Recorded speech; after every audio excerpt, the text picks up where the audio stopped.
Boa tarde, hoje irei apresentar meu trabalho em Biologia sobre a classificação das plantas. Me chamo Aisha Silva Fernandes e irei falar sobre as pteridófitas, mais conhecidas como samambaia.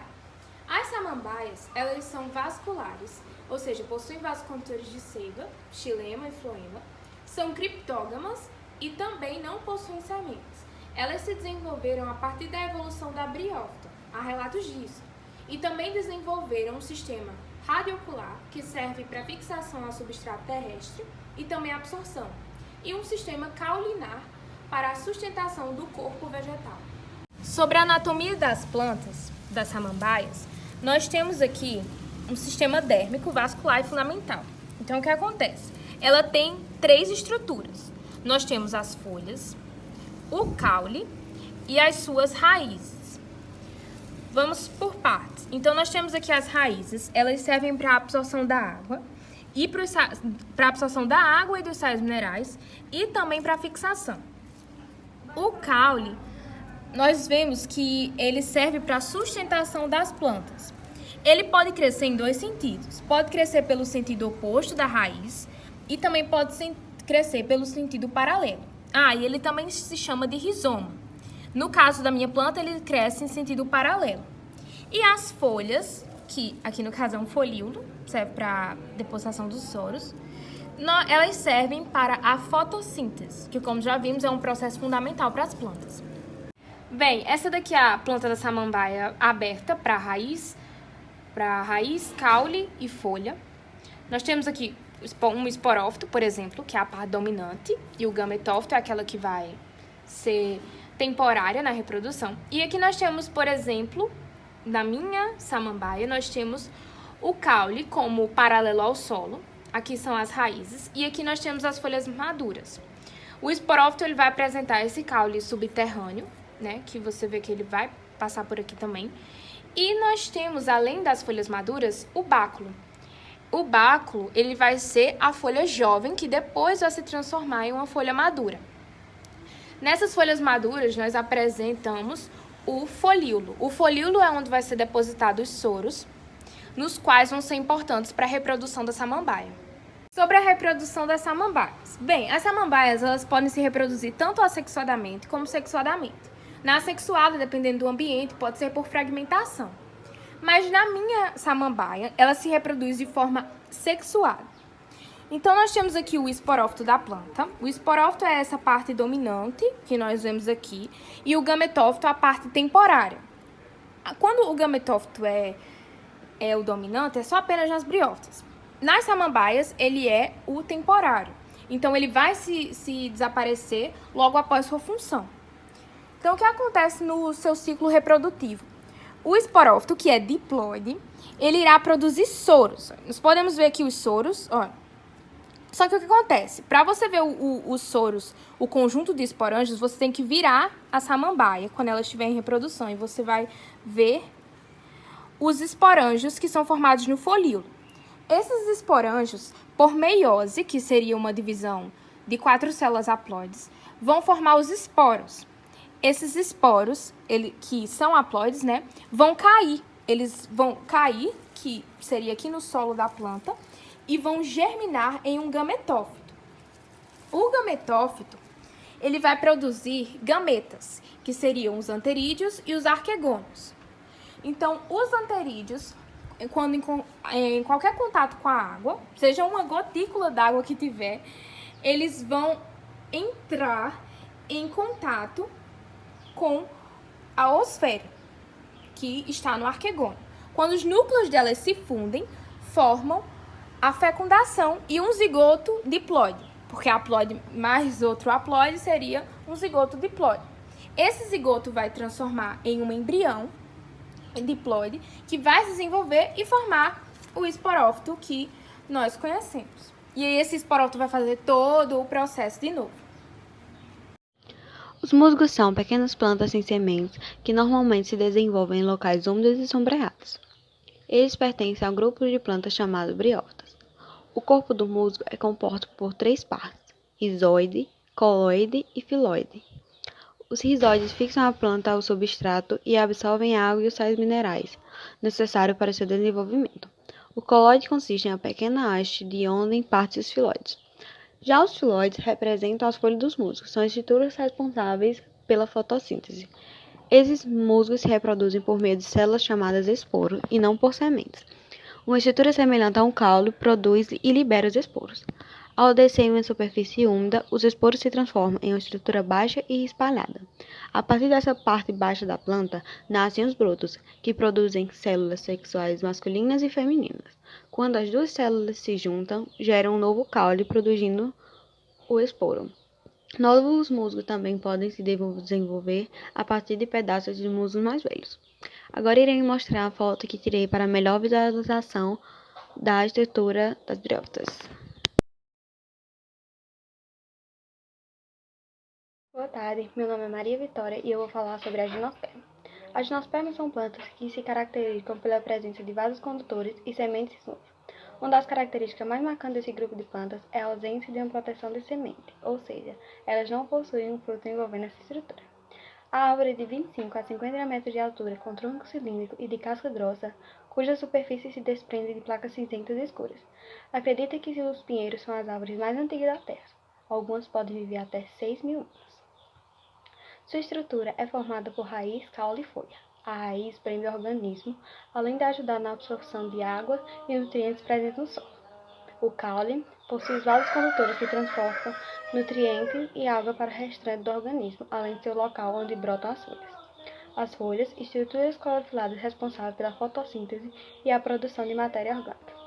Além dessas estruturas, a gimnosperma possui estruturas reprodutivas. O ovo vegetal fica na pinha ou na flor e contém o megasporo.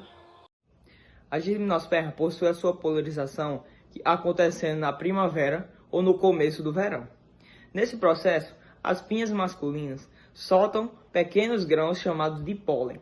O pólen é então carregado pelo vento até a pinha feminina. Ao longo dos anos seguintes, a pinha feminina irá produzir sementes. Essas sementes poderão se tornar novas plantas. As angiospermas e a diferença entre a monocotiledônia e a eudicotiledônia. Esses dois grupos têm como diferenciar por várias formas, porém irei citar somente 4 formas. A primeira é a diferenciação entre os grãos. É possível ver que nesse grão à esquerda é do tipo de cotiledônia, pois possui 2 cotilédones. Já este outro grão à direita, diferentemente do anterior, só possui um cotilédone, ou seja, é uma monocotiledônia. Existe também a diferença entre as folhas. É possível perceber que nessa folha à esquerda, ela é uma dicotiledônia, pois as suas nervuras são do tipo reticular. Já a folha à direita, diferentemente do anterior, ela é monocotiledônia, pois possui as nervuras de forma paralela. Também há diferença entre as raízes, pois nessa raiz à direita podemos ver que ela é do tipo dicotiledônia, pois possui uma raiz chamada pivotante, ou seja, uma raiz central que outras raízes menores vão sair dela. Já a raiz à direita não possui uma raiz pivotante, sendo assim, será uma monocotiledônia, e ela se diferencia por possuir raízes parecidas com o cabelo. Também há como saber se uma flor ela é dicotiledônia, ou seja, pela quantidade das suas pétalas, que pode ser 4 ou múltiplos de 4, ou 5 e múltiplas de 5. As angiospermas, a gente tem essa flor aqui, que é uma flor completa. Mostra melhor sobre a reprodução delas. Então, aqui nós temos tanto a parte feminina da flor, como também a masculina.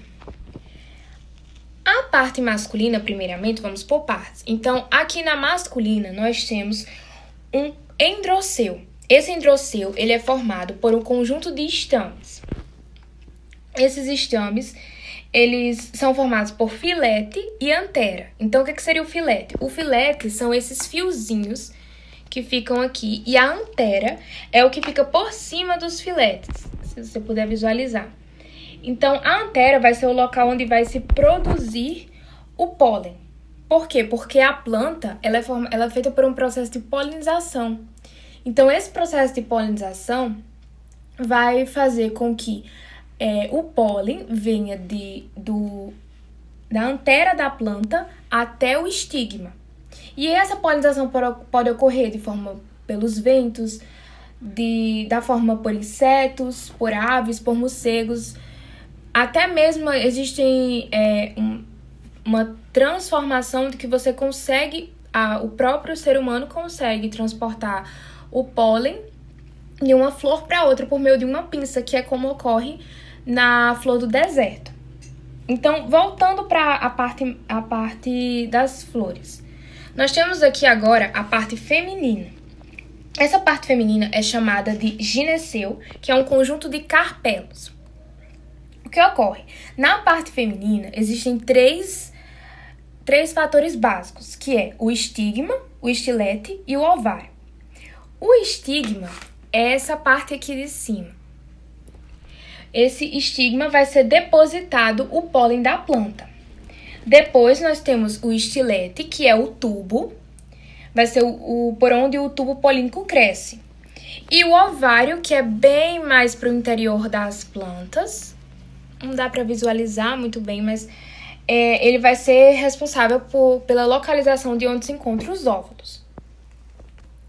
Aqui nessa outra parte de baixo aqui, a gente tem o receptáculo, o pendúnculo, aqui nessa parte, e como a gente já tinha falado, as sépalas que também se encontram na outra flor, que mostramos de cotiledônia.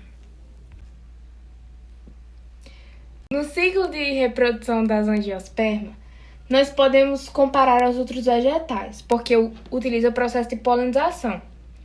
Então, aqui eu separei a planta das pétalas para poder visualizar melhor no processo. Então, o que acontece? Quando os grãos de pólen eles são liberados pela antera, essa parte de estrutura aqui, então ela possui uma célula vegetativa e uma célula geradora, que vai dividir e formar 2 gametas masculinos. Então, a célula vegetativa ela vai ser responsável por formar o tubo polínico e também para transferir os gametas até a parte feminina da flor, que seria o ovário. O gameta feminino maduro, quando das angiospermas, ele forma o saco embrionário. Esse saco embrionário ele vai encontrar geralmente 7 células com 8 núcleos. E aqui nos interessa é a osfera, o gameta feminino. Então, o grão de pólen ele vai chegar até o estigma da flor. Quando ele chegar no estigma, ele vai se germinar e produzir o tubo polínico. Esse tubo polínico ele vai começar a se desenvolver e crescer pela estilete. Essa parte aqui. Então, até chegar ao ovário. Quando chegar ao ovário, vai penetrar pela micrópila, que vai ser uma abertura do óvulo, e vai se encontrar com o saco embrionário. No momento que ocorrer a fecundação, aí os 2 gametas masculinos vão atuar para essa fecundação. Um vai se unir à osfera e o outro vai produzir uma estrutura chamada de endosperma. Ela vai ser necessária para fornecer os nutrientes para o embrião durante esse período. Então, o que vai acontecer? Depois que o embrião se desenvolver, vai originar os óvulos e vai originar dos óvulos os envoltores da semente no ovário da flor. E esses envoltores da semente vão ser indispensáveis para quando ela formar um fruto, se cair num local adequado, ela germinar e formar um novo indivíduo, que no caso é o esporófito.